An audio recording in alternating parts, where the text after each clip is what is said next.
그래서 그 취향에 따라서 옷을 고를 때도 자기 취향에 따라서 옷을 골라서 입습니다. 주변을 잠깐 보시면 똑같은 옷들을 입고 오신 분들이 있을 수도 있지만 다른 옷들이 더욱더 많이 있습니다. 오실 때 강제적으로 내가 이 옷을 입고 오신 분들이 혹시 계십니까? 그보다는 내가 입고 싶은 거, 옷장에서 내가 가장 입고 싶었던 옷들을 꺼내서 내 스스로 판단해서 그 옷을 입고 오는 것입니다. 누군가는 정장 스타일의 옷을 즐겨 입는 것이고요, 또 누군가는 추리닝을, 또 누군가는 청바지 차림으로 그렇게 옷을 선호하고 그렇게 취향대로 입고 오는 경우들이 있습니다. 어린이집이나 유치원 선생님들의 이야기를 들어본 적이 있습니다. 그 아이들도 자기 취향이 있다는 거예요. 그래서 자기 취향대로 옷을 골라서 부모의 말에 순종하지 않고 때를 써서 자기들이 입고 싶은 옷을 입고 오는 경우들이 있는데, 내복 위에 팬티를 입고 오는 경우들이 있습니다. 그런 경우들이 실제적으로 있다라는 거예요. 옛날 같았으면 엄마들이 때려서라도 못 입게 하는 텐데 요즘은 그게 안 되니까 선생님들한테 물어보면 선생님들이 그냥 입혀서 보내세요 라고 한다는 거예요. 그리고 더운 여름에 겨울 부츠를 신고 오는 아이들이 있습니다. 또 반대로 추운 겨울에는 여름 샌들을 신고 오는 아이들이 있다라는 거예요. 예쁜 공주 옷을 한번 거기에 꽂히면 늘 공주 옷만 입으면서 매일매일 똑같은 옷을 반복해서 입는 아이들이 실제로 있습니다. 그리고 저도 실제로 그런 아이와 함께 살았습니다. 이 아이가 이제 4살 때였는데요, 번개맨이라고 하는 영웅 캐릭터에 꽂힌 적이 있습니다. 다른 옷들이 많이 있는데 이 번개맨 옷만 입겠다고 떼를 쓰고 난리를 치는 겁니다. 어린이집 갈 때 오늘 이거 입었으면 내일은 다른 거 입기로 약속을 했는데 다음 날이 되면 또 번개맨 옷을 입겠다는 거예요. 한 벌로는 도저히 감당이 되지 않았기 때문에 2벌을 사서 하루씩 빨아서 이렇게 입혀서 3달을 쭉 입혔던 적이 있습니다. 그래서 아내랑 서로 이제 논쟁이 붙었습니다. 이게 누구 닮은 걸까? 저는 아내 닮은 거다, 아내는 저 닮은 거다. 서로 이야기를 하다가 아름답게 결론이 났습니다. 바바리맨이 아닌 게 어디냐, 번개맨으로 감사하자면서 아름다운 마무리를 했던 기억이 있습니다. 여러분, 나중에는 제가 선생님한테 혹시라도 의심을 받을까봐 어린이집 선생님한테 그런 얘기를 했습니다. 선생님, 이거는 한 벌이 아니라 2벌입니다. 자, 왜 그랬을까요? 안 빨고 계속 입혀서 보내는 것처럼 그러다 아동학대로 신고할까봐 스스로 선생님께 그렇게 말씀을 드렸던 적이 있습니다. 그리고 이 아이가 어쩌다가 교회에 그 번개맨 옷을 입고 오는 적이 있었습니다. 그러면 지나칠 때에 어른들은 그러한 번개맨 이런 거 잘 모르기 때문에 주로 슈퍼맨, 배트맨을 이야기하죠. 슈퍼맨이네, 배트맨이네 이야기를 하고 지나치면 이 4살짜리였던 아이가 굉장히 기분 나빠했습니다. 나 번개맨인데 왜 나한테 슈퍼맨이라고 가지? 라고 속상했던 기억이 있습니다. 그래서 제가 지금 말씀을 드리는데요, 저희 아이는 이미 끝났지만 혹시라도 교회를 다니다 보면 번개맨 옷을 입고 다니는 아이들이 있을 수 있습니다. 예를 들면 파란색 옷에 번개 표시가 그려져 있고요, 또 뒤에 회색 날개가 있는데 번개 표시가 그려져 있다? 번개맨인 거예요. 거기다 대고 슈퍼맨이라고 하시면 상처받습니다. 번개맨 안녕 이렇게 이야기해주면 이 아이가 뭐 번개 파워 뭐 이런 것도 해줄 수 있어요. 그래서 그런 것들을 보시면서 또 서로 소통하시면 좋습니다. 또 한 가지는 핑크색 옷에 번개 표시가 있고 핑크색 옷에 뒤에 날개에 번개 그림이 그려져 있으면 그때는 번개맨이 아닙니다. 그때는 번개걸입니다. 그래서 번개걸에게 또 잘못 번개맨이라고 해도 문제가 생기기 때문에 파란색이냐 핑크색이냐, 남자냐 여자냐 이것에 대해서 잘 구별해서 아이들에게 이야기해주면 아이들이 굉장히 즐거워할 것 같습니다. 여러분, 제가 우스갯소리로 말씀드렸지만 우리 아이들도 각자의 취향들이 있습니다. 각자의 취향에 따라서 내가 입고 싶은 옷, 내가 입고 싶은 신발, 각자 자기들이 원하는 이야기를 할 때가 있다라는 것입니다. 우리 성도님들의 가정 안에 가보시면 부엌에 그릇장들이 다 있을 것입니다. 그릇장을 열면 그릇이 딱 1개만 있는 가정들이 혹시 있습니까? 혼자 살더라도 그릇이 1개가 아니라 여러 개의 다양한 종류별로의 그릇들을 갖고 있습니다. 그러면 그 그릇 왜 다양하게 갖고 있습니까? 욕심이 많아서 그렇습니까? 아니죠. 욕심보다는 그때그때 활용하는 용도가 다르기 때문에 많은 종류의 그릇들을 갖고 있습니다. 근데 그 중에서도 내가 선호하는 그릇을 사용할 때가 있고요, 또 반대로 이 음식을 담기에는 무조건 이 그릇이 필요하다라고 선택을 할 때가 있습니다. 결과적으로 그릇을 선택하는 것은 누구의 권한이 달려 있습니까? 주인에게 달려 있다라는 거예요. 주인이 판단했을 때 이 그릇은 이때 필요한 게 맞아, 이 그릇은 이때 쓰는 게 맞아 라고 스스로 판단해서 그릇을 선택합니다. 제가 갑자기 왜 그릇 이야기를 말씀을 드리느냐, 여러분 오늘 성경 본문을 보면요, 그릇과 우리와의 상관성에 대해서 말씀을 하고 있습니다.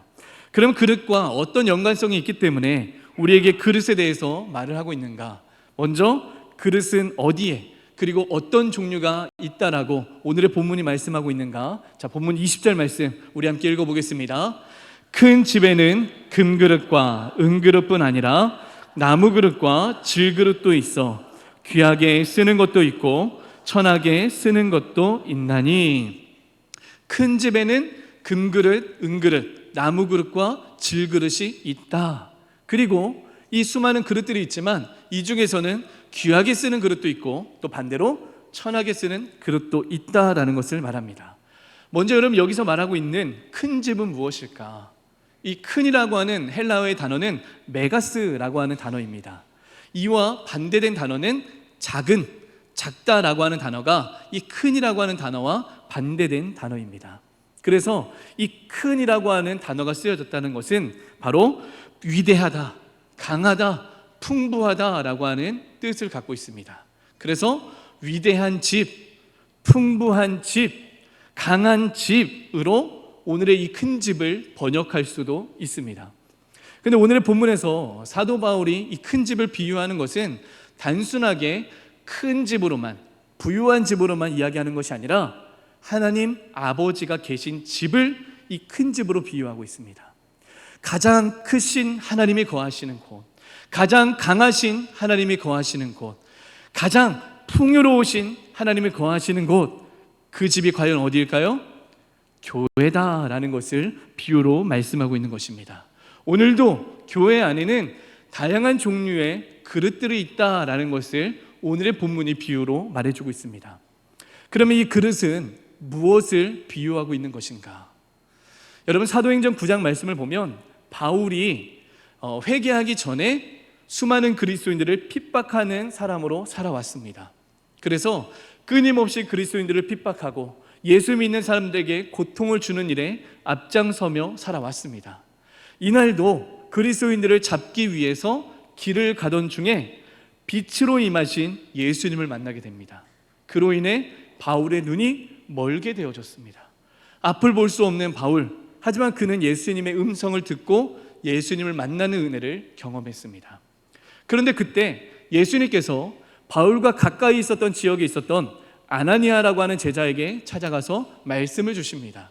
어떤 말씀을 주냐면 바울이 지금 눈이 멀어 있다. 너가 어느 집에 찾아가서 바울에게 안수하여 기도해 주면 그 눈이 밝아질 것이다. 다시 눈을 뜨게 될 것이다 라고 아나니아라고 하는 제자에게 명령하십니다. 그런데 이 아나니아가 바로 예수님 말씀에 순종하는 것이 아니라 예수님, 바울이 어떤 사람입니까? 지금까지 그리스도인들을 핍박하고 지금까지 예수 믿는 사람들을 향해서 굉장히 고통을 줬던 사람인데 어떻게 그 사람을 찾아가고 그 사람에게 안수할 수 있습니까? 라고 예수님께 반문을 합니다. 그때 예수님이 하신 말씀이 무엇인가? 사도행전 9장 15절에서 예수님이 이렇게 말씀하셨습니다. 주께서 이르시되 가라, 이 사람은 내 이름을 이방인과 임금들과 이스라엘 자손들에게 전하기 위하여 택한 나의 그릇이다. 바울은 내가 택한 나의 그릇이다 라고 예수님이 아나니아에게 말씀하셨고, 아나니아는 예수님의 말씀에 순종해서 바울에게 안수하는 일들을 성경을 통해서 우리가 확인할 수가 있습니다. 바울이라고 하는 사람을 무엇에 비유했습니까? 그릇에 예수님이 직접 비유하며 말씀하셨습니다. 근데 여러분, 이 사람과 그릇은 큰 연관성이 있어서 말하는 것이 아니라 그래서 큰 의미를 부여하지 말고요, 그릇이 갖고 있는 활용, 그 방법에 대해서만 우리가 이해하시면 됩니다. 그릇은 어떨 때 씁니까? 음식을 담고 과일을 담는 그 등등의 일로 우리가 활용하는 것이 그릇입니다. 그릇은 주인을 위한 도구입니다. 주인을 위한 도구인 것이 바로 그릇이라는 거예요. 오늘도 하나님이 우리를 그릇에 비유한다는 것은 우리를 하나님이 쓰시는 도구, 하나님의 영광을 위해 쓰시는 도구로 우리를 부르고 있다는 것입니다. 할렐루야. 오늘도 우리가 하나님이 쓰시는 거룩한 도구로, 거룩한 그릇으로 헌신될 수 있기를 주의 이름으로 축원합니다. 그래서 오늘의 본문에서는 그릇을 사람에 비유하되 하나님이 쓰시는 사람이 어떤 사람인지에 대해서 분명하게 말씀해주고 있습니다. 근데 오늘 말씀을 살펴보면요, 하나님께서는 모든 그릇들을 다 쓰신다라고 말씀하고 있지 않습니다. 하나님이 쓰시는 그릇도 쓰고 싶지만 쓸 수 없는 그릇들이 있습니다. 본문 21절을 통해서 우리 함께 확인해 보겠습니다. 그러므로 누구든지 이런 것에서 자기를 깨끗하게 하면 귀 쓰는 그릇이 되어 거룩하고 주인의 쓰심에 합당하며 모든 선한 일에 준비함이 되리라. 아멘. 우리 성도님들 기억할 수 있기를 바랍니다. 오늘 본문 말씀의 결론을 미리 말씀드리면 하나님이 쓰시는 그릇은 깨끗한 그릇을 쓰신다라는 것을 기억할 수 있기를 바랍니다. 그 사람이 갖고 있는 달란트, 그 사람이 갖고 있는 재력, 그 사람이 갖고 있는 능력치가 아니라 하나님이 쓰시는 분명한 기준은, 하나님 나라의 가치는 바로 깨끗한 그릇을 쓰시는 것이 하나님이 일하시는 기준이다라는 것을 기억할 수 있기를 바랍니다. 당연히 금그릇, 은그릇을 더 사용하시겠지, 나무그릇, 질그릇은 사용하지 않겠지가 아니라 하나님은 그 사람이 많이 갖고 적게 갖고에 상관없이 적재적소에 모든 사람들을 다 쓰시는 줄 믿습니다. 그러기 위해서, 우리가 쓰임받기 위해서는 우리가 어떤 그릇이 되어야 된다고요? 깨끗한 그릇, 깨끗한 그릇으로 온전하게 준비되는 우리 모든 남북가족들 될 수 있기를 주의 이름으로 축원합니다. 그러면 어떻게 하면 이 깨끗한 그릇이 될 수 있을까? 오늘의 본문에서 이 깨끗한 그릇에 대한 기준점을 분명하게 말씀하는데요, 21절 우리 하반절 말씀으로 함께 읽어보겠습니다. 거룩하고 주인의 쓰심에 합당하며 모든 선한 일에 준비함이 되리라. 깨끗한 그릇의 세 가지 특징을 오늘의 21절 하반절에서 말씀해주고 있습니다. 우리가 총 세 가지의 의미를 담아서 이 깨끗한 그릇을 정의해보고자 합니다. 그 중에 첫 번째 깨끗한 그릇은 어떤 그릇이냐? 우리 화면으로 함께 읽어보겠습니다. 하나님은 거룩한 그릇을 사용하십니다. 하나님이 사용하시는 깨끗한 그릇의 첫 번째는 거룩한 그릇, 거룩한 사람을 하나님은 쓰신다라고 말씀하고 있습니다. 이 거룩이라고 하는 단어는요, 히브리어로는 카도시라고 이야기하고 헬라어로는 하기오스라고 하는 단어로 이야기하고, 또 그것을 우리말로 번역하면 성결, 정결, 구별됨이라고 의미를 하고 있습니다. 오늘 하나님께서 우리에게 너희는 정결하라, 너희는 성결하라, 너희는 구별되어라 라고 명령하고 있습니다. 이것은 선택이 아니라 우리로 하여금 분명하게 명령하고 있습니다. 그러면 그 명령의 이유는 무엇인가? 레위기 19장 2절 말씀 우리 함께 확인해 보겠습니다. 너희는 거룩하라, 이는 나 여호와 너희 하나님이 거룩함이니라. 아빠인 내가 거룩하니 자녀인 너희도 거룩하라. 이것이 하나님이 우리에게 분명하게 말씀해주고 있는 내용입니다. 다른 의미로 우리에게 거룩함을 명령하는 것이 아니라 아빠인 내가 거룩하니, 너희를 창조한 내가 거룩하니 바로 자녀인 너희도 거룩할지어다 라고 말씀해주고 있습니다. 하나님이 쓰시는 그릇, 하나님이 쓰시는 사람은 하나님을 닮은 거룩함이 있는 사람인 줄 믿습니다. 이 거룩함을 위해서는 내가 버려야 될 것은 버릴 수 있어야 됩니다. 반대로 또 내가 갖춰야 될 것은 갖추는 것이 필요합니다. 그런데 내가 이렇게 노력한다고 해서 완전한 거룩으로 나아갈 수 있는 것은 아닙니다. 나를 완전하게 거룩할 수 있도록 돕고 계시는 분이 있는데 그분이 바로 살아계신 하나님이십니다. 근본적인 거룩함은 하나님 없이는 가능할 수 없다라는 것을 말씀합니다. 왜 그러냐 하면 오늘의 본문에서 거룩하라라고 하는 이 명령의 말씀은요, 현재 완료 수동태로 쓰여졌습니다. 스스로 할 수 있는 능동태가 아니라 수동태로 쓰여졌다는 것은 거룩하게 하는 주체가 따로 있다는 거예요. 오늘 우리를 거룩하게 만드시는 하나님이 우리와 함께 하시는 줄 믿습니다. 그러면 하나님이 우리를 거룩하게 만드는 시간, 거룩하게 하시기로 약속한 시간은 언제이냐? 자, 출애굽기 29장 36절에서 이렇게 말씀합니다. 매일 수송아지 한 마리로 죄를 씻는 속죄제를 드리고 또 단을 위해서도 속죄하여 깨끗하게 하며 거기에 기름을 부어 거룩하게 하라. 속죄제를 드릴 때에 거룩함의 은혜가 있다라는 것을 말씀해 주고 있습니다. 속죄제는요, 구약의 제사 중에 하나입니다. 바로 구약의 제사, 그 제사 가운데에 하나님이 거룩하게 하시기로 약속을 하셨습니다. 구약의 제사가 지금으로 따지면 무엇일까요? 예배입니다. 하나님이 우리를 거룩하게 하시기로 약속한 시간이 바로 예배 시간이라는 거예요. 할렐루야. 그렇기에 오늘도 우리가 예배를 포기하지 말고 예배 가운데 나와야 되는 이유는 하나님이 우리를 거룩하게 하시는 시간이기 때문인 줄 믿습니다. 예배 안에 말씀이 선포되어지고 기도를 통하여서 하나님의 뜻을 발견하는 이 예배 시간을 통해서 우리는 거룩함의 길로 나아가게 되는 줄 믿습니다. 디모데전서 4장 5절에서 이 내용에 대해서 분명하게 말씀하고 있습니다. 하나님의 말씀과 기도로 거룩하여짐이라. 할렐루야. 말씀과 기도를 통해서, 예배를 통해서 거룩함에 이르는 깨끗한 그릇 될 수 있기를 주의 이름으로 축원합니다. 그래서 하나님이 쓰시는 사람은 예배하는 사람이다. 이제 우리 옆에 있는 분들과 인사하겠습니다. 예배하는 거룩한 자녀가 됩시다. 인사하겠습니다. 예배하는 거룩한 우리 남북가족들 되기를 주의 이름으로 축원합니다. 깨끗한 그릇이 갖고 있는 두 번째 특징이 오늘 본문에서 뭐라고 이야기하는가? 자, 함께 우리 화면으로 읽어보겠습니다. 하나님은 하나님 마음에 합당한 그릇을 사용하십니다.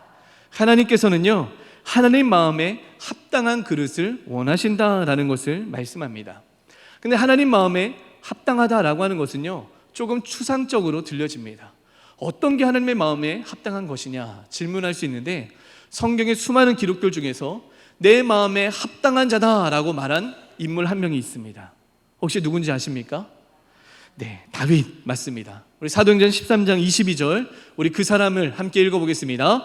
다윗을 왕으로 세우시고 증거하여 가라사대 내가 이새의 아들 다윗을 만나니 내 마음에 합한 사람이라 내 뜻을 다 이루게 하리라. 다윗을 만나니 내 마음에 합한 사람이라. 누가 그렇게 여기셨다고요? 하나님이. 하나님께서 하나님의 백성을 사용하시는데 다윗은 하나님의 마음에 합한 사람이다라고 하나님이 직접 말씀해 주셨습니다. 다윗의 수많은 그의 믿음의 생활들을 통해서 합한 사람으로 증명되긴 했겠지만, 대표적으로 다윗의 어떤 모습을 우리가 본받아야 되는가? 사무엘상 17장 말씀을 보면요, 이스라엘과 블레셋과의 전투가 있었습니다. 그 전투 속에서 이스라엘의 군사보다 제일 강력한 한 명의 그 장군이 나오는데, 그 장군의 이름이 누군가? 바로 골리앗 장군이었습니다. 골리앗이 블레셋을 대표하는 장군으로 나와서 이스라엘 군사들을 향해서 막 겁을 먹게 하는 겁니다. 그러면서 이 골리앗이 굉장히 큰 덩치와 수많은 전투 그러한 준비 물품들과 또 그런 우렁찬 목소리를 갖고 이스라엘을 겁을 주는데, 그러면서 조롱을 하는데 이야기를 하는 겁니다. 나와 함께 싸울 사람이 있느냐? 나와 함께 싸워서 겨뤄보자. 내가 너희를 이기면 너희가 나의 종이 되고, 너희가 나를 이기면 내가 너희의 종이 되겠다. 나는 우리의 신을 나는 믿고 있다. 너희의 신이 강한지 우리의 신이 강한지 겨뤄보자라고 골리앗이 조롱을 합니다. 이 이야기를 들었던 이스라엘 군사들은 어떻게 했을까요? 그래, 우리가 함께 맞서 싸워보겠다, 이렇게 하면 제일 좋겠지만 이들의 반응은 우리의 생각과 달랐습니다. 사무엘상 17장 11절 말씀 우리 함께 확인해 보겠습니다. 사울과 온 이스라엘이 블레셋 사람의 이 말을 듣고 놀라 크게 두려워하니라. 이 골리앗의 말 앞에서 두려워했습니다. 무서워했습니다. 그리고 뒷걸음질을 치고 도망가는 사람들도 있었습니다. 그때 다윗이 어린 나이였지만 형들에게, 전쟁 중에 있었던 형들에게 도시락을 배달하기 위해서 전쟁터에 오게 됐습니다. 그리고서 다윗이 들었던 것은 골리앗이 하나님을 조롱하는 내용을 들었습니다. 다윗이 너무나 화가 나는 거죠. 그로 인해서 사울 왕을 찾아가서 이야기합니다. 왕이시여, 내가 나가서 싸울 수 있게 해주십시오. 내가 골리앗의 입을 막도록 하겠습니다. 내가 싸울 수 있도록 허락해 주십시오. 사울 왕이 다윗을 허락해 줍니다. 다윗 또한 투구와 갑옷도 입어봤습니다. 하지만 어린 나이였던 다윗에게는 모든 것들이 다 몸에 맞지 않았습니다. 어쩌면 이때 포기할 수 있는 기회일 수 있었습니다. 하지만 다윗은 포기하지 않았습니다. 오히려 사울 왕을 안시시키면서 저는 막대기와 조약돌 5개와 물매만 있으면 저는 충분히 골리앗과 싸워 이길 수 있습니다. 걱정하지 마십시오. 그러면서 다윗이 담대하게 자기가 준비한 물품만 갖고 골리앗 앞에 나아가면서 다윗이 이렇게 이야기를 합니다. 사무엘상 17장 45절 말씀, 다윗의 고백을 우리의 고백으로 삼고 함께 읽어보겠습니다. 다윗이 블레셋 사람에게 이르되 너는 칼과 창과 단창으로 내게 나아오거니와 나는 만군의 여호와의 이름 곧 내가 모욕하는 이스라엘 군대의 하나님의 이름으로 내게 나아가노라. 할렐루야. 빨간 글씨만 다시 한번 읽어보겠습니다. 나는 만군의 여호와의 이름 하나님의 이름으로 내게 나아가노라.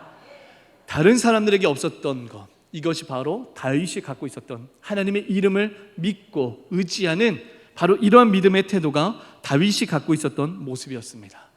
그리고 다윗은 골리앗을 쓰러뜨리고 그 전쟁 속에서 이스라엘이 승리하게 됩니다.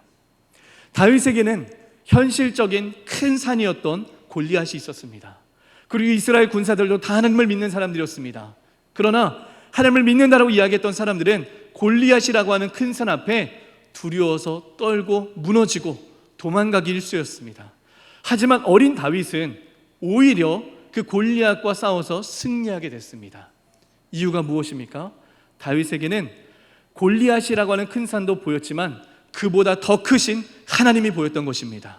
골리앗보다 크신 하나님, 골리앗보다 능력이 많으신 하나님, 골리앗보다 모든 상황을 역전시키시는 하나님, 그 하나님을 다윗이 믿고 믿음대로 싸워서 승리한 줄 믿습니다. 다윗은 단순히 하나님을 머리로 지식으로 아는 자가 아니라 하나님을 진심으로 믿고 의지하는 사람이었다라는 것입니다. 다윗은 환경과 상황 앞에 흔들리지 않았습니다. 하나님을 의지하며 하나님의 이름으로 맞서 싸우는 자였습니다. 두려움의 현실 앞에서도 우리 담임 목사님의 버전 뭐가 있죠? 안 계시니까 해야죠. 덤벼라 이 작것들아, 거침없이 하이킥할 수 있는 다윗에게는 하나님이 나와 함께 하시면 모든 것들 앞에서 두려움이 아니라 덤벼라 말할 수 있는 그런 담대함이 다윗에게 있었다라는 것입니다. 오늘 우리 성도님들은 하나님을 의지하며 살아가고 계십니까? 여러분 혹시 비행기를 타실 때 이 비행기는 분명히 추락할 거야, 내가 이 비행기를 타지만 이 비행기는 추락할 거야 라고 하는 그러한 생각을 갖고 비행기를 타시는 분들이 계십니까? 이 비행기는 나를 안전하게 목적지까지 데려다 줄 거야 생각하면서 비행기를 타는 겁니다.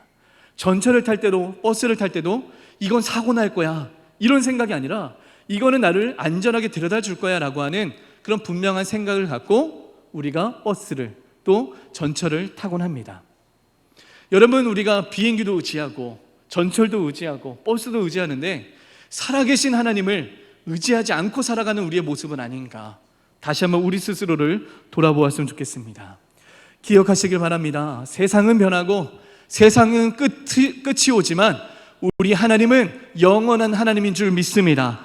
하나님이 우리를 책임지시되 잠깐 책임지시는 게 아니라 영원히 우리를 책임지시는 신실한 하나님인 줄 믿습니다. 그래서 우리가 다윗의 그 믿음의 고백 속에서 시편 18편 2절 말씀을 우리가 함께 선포하며 함께 읽어보겠습니다. 여호와는 나의 반석이시요 나의 요새시요 나를 건지시는 이시요 나의 하나님이시요 내가 그 안에 피할 나의 바위시요 나의 방패시요 나의 구원의 뿌리시요 나의 산성이시로다. 할렐루야. 이 다윗이 갖고 있었던 믿음, 이것이 이제 우리의 믿음 될 수 있기를 주의 이름으로 축원합니다. 하나님이 쓰시는 깨끗한 그릇은 바로 하나님을 의지하는 자, 그렇게 하나님을 의지하는 자가 하나님이 쓰시는 그릇임을 기억하시기를 바랍니다.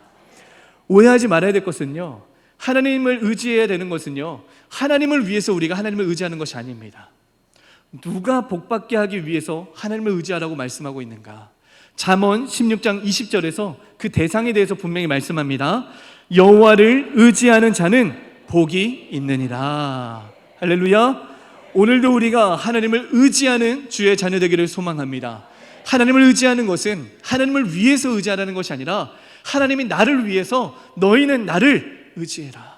하나님께서는 우리를 향해서 자녀인 너희들아 나를 의지해라 라고 분명하게 말씀해 주고 있는 것입니다. 하나님이 쓰시는 깨끗한 그릇, 오늘도 하나님을 의지하는 백성임을 기억할 수 있기를 바랍니다. 우리 옆에 있는 분들과 인사할 때에 하나님을 의지합시다. 인사하겠습니다. 하나님을 의지하는 자들이 하나님 마음에 합당한 자녀인 줄 믿습니다. 깨끗한 그릇의 마지막 특징은 무엇인가? 자, 함께 화면으로 읽어보겠습니다. 하나님은 착한 그릇을 사용하십니다. 하나님이 쓰시는 사람은 착한 사람이라는 것을 의미해주고 있습니다. 오랫동안 교회를 다녔고 오랫동안 신앙생활을 해왔던 분들 중에 이 목사님 이름을 이야기하면 다 알만한 목사님이 있습니다. 사랑의 교회를 담임하셨던 먼저 하늘나라를 가신 우리 고 옥하는 목사님이라고 하는 목사님이 계십니다. 제자훈련에 있어서 새로운 장을 만드셨고 수많은 목회자들과 후배들을 양성하고 지금도 비록 하늘나라에 먼저 가셨지만 그분의 영향력이 계속적으로 퍼져나가고 있습니다. 이 옥하는 목사님께서 어느 날은 소규모로 모인 목회자들의 모임 속에서 허심탄회하게 이야기를 나눌 기회가 있었다고 합니다. 그리고 그 모임에 있었던 한 분의 목사님에게 제가 직접 들었던 내용이 있는데 계속 기억에 남습니다. 어떤 내용이었냐면 옥하는 목사님이 모인 사람들에게 질문했다고 합니다. 여러분 혹시 교회 중직자를 세울 때 어떤 사람을 세워야 된다고 생각합니까? 라고 질문했다고 합니다. 그럴 때 모였던 목사님들이 대답을 하는 겁니다. 똑똑한 사람을 세워야 됩니다. 또 저쪽에서는 경제적으로 부유한 사람이 세워져야 됩니다. 성경을 많이 아는 사람이 세워져야 됩니다. 믿음이 좋은 사람이 세워져야 됩니다. 라고 여러 의견들이 다 있었다고 합니다. 그런데 옥하는 목사님께서 사람들의 모든 얘기를 들으시고 한 가지로 결론을 주셨다고 합니다. 여러분, 지금까지 제가 수십 년 목회를 해본 결과 교회 중직자를 세우는 기준은 착한 사람입니다. 착한 사람이 서야 교회에 문제가 없습니다. 라고 하는 이야기를 해주셨다는 겁니다. 제가 처음 그 얘기를 접했을 때는 그래도 그건 아니지. 믿음이 우선이지. 믿음이 좋아야지 일을 감당하는 것이지 않나? 라고 하는 생각을 했던 적이 있습니다. 근데 시간이 지날수록 그러면 그 믿음은 누가 판단하지?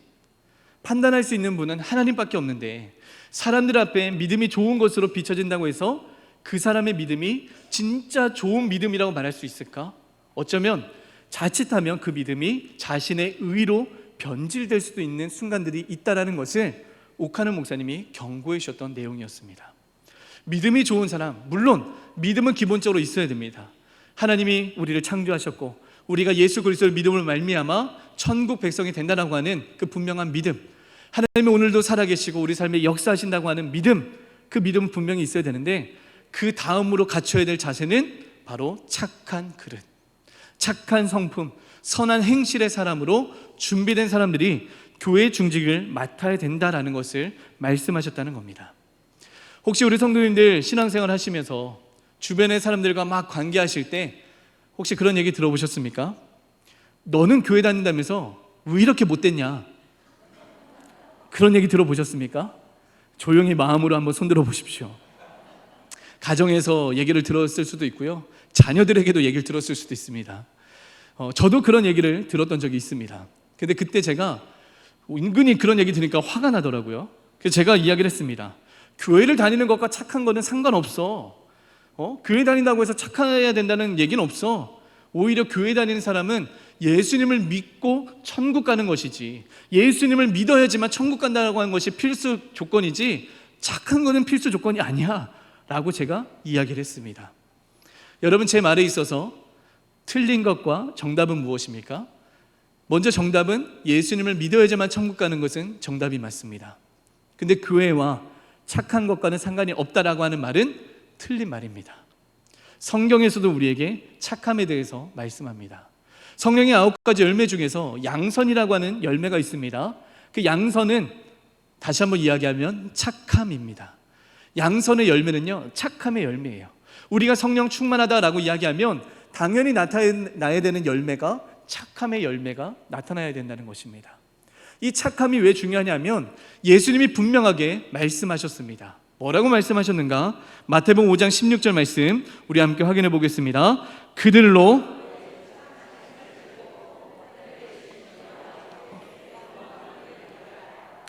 착한 행실, 그리스도인이라고 한다면, 하나님의 자녀라고 한다면 너희는 착한 행실을 갖춰야 된다.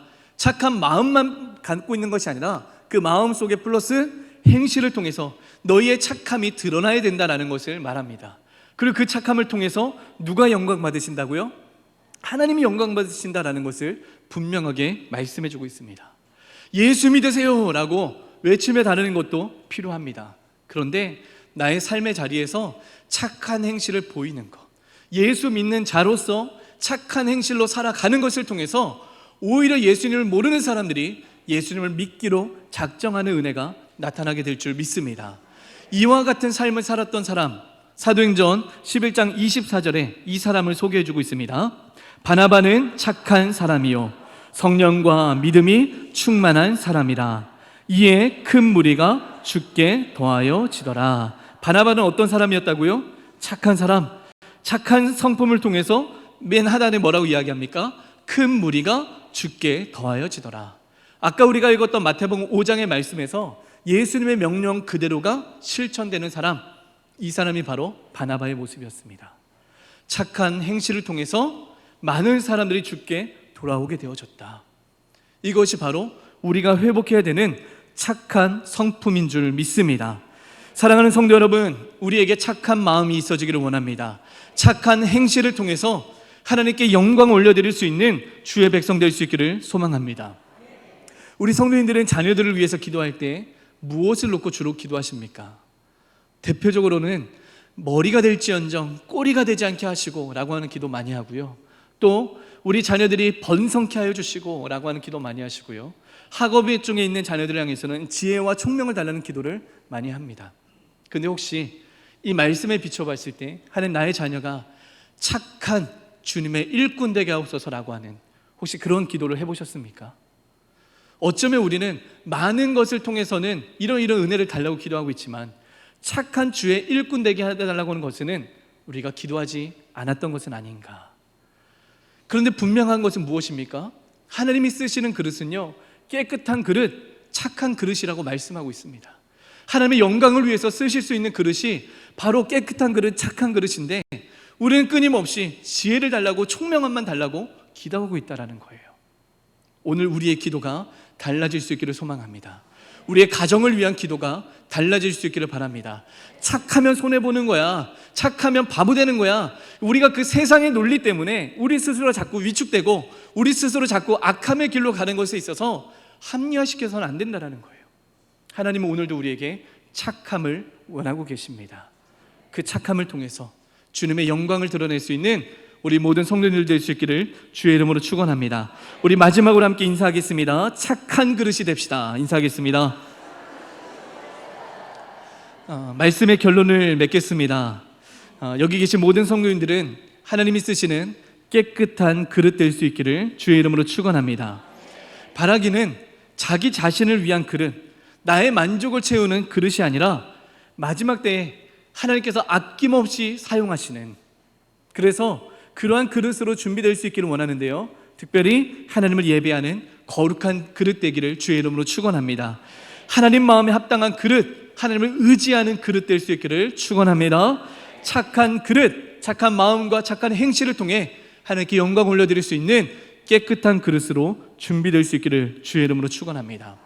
우리 모두가 이렇게 준비되어질 때에 하나님께서 우리 교회를 보시면서 그런 말씀을 했으면 좋겠습니다. 남북교회는 내가 쓸 그릇들이 너무 많아. 남북교회는 내가 너무나 쓸 그릇이, 깨끗한 그릇들이 너무 많아 라고 하시면서 우리 교회를 칭찬하시고 또 우리 교회를 통해서 복음의 능력이 선포되는 놀라운 축복이 나타날 수 있기를 주의 이름으로 축원합니다. 아멘. 이 시간 말씀 또